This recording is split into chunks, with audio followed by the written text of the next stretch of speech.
So we've just cleaned our data, but we also seen that there's a couple of errors that we need to watch out for. Sometimes when the data is being transmitted, it can leave out an F or an O or different things like that. Or even in some cases, it can actually transmit no data at all. And that can happen especially at the first time ever you turn on your Python.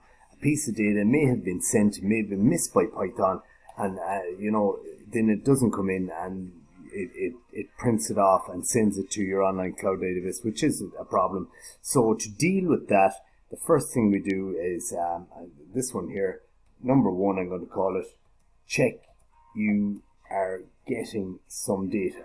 So after everything is cleaned, make sure you're not left with zero, like nothing, everything's been cleaned, everything's gone. So the length of the data must be greater than 0. So I'm using the length function there. I'm taking the data in and I'm saying, right, check if there's at least one piece of data there when it counts it. If it is, go and print off that data and just get rid of this one because we nested and make sure that that one is working okay. So save that, let's run it. So that looks okay in the moment. Sometimes let's just change it to off and change it back there to on again. Click the button, yeah, on, and we change it back to off. Okay, that's good stuff. So that's transmitting. Now a second error that we could get, so I comment that out there that's for testing purposes. And just in case I do bring it back in, so for testing purposes. So a second possible error is error number 2 is check if I suppose, so to speak, the complete words on, off are being transmitted.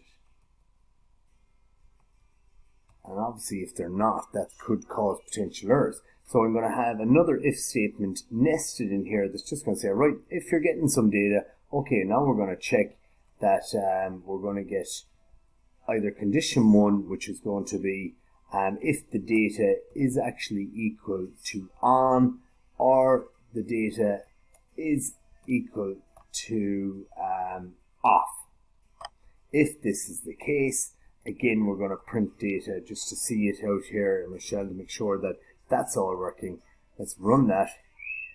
I'm running that now. We're getting off and off. Let's press our button here to change that to on, and it's changed to on. Change it to off. And a good idea to do some further tests on this is to go back to your make code. So when you go back, return to your make code here, maybe change a word to blue or whatever, and download to your microbit and transmit it again and see, do you get anything out, or do you get blank lines, or does it just skip that over? So have a look at that and we'll have a look then.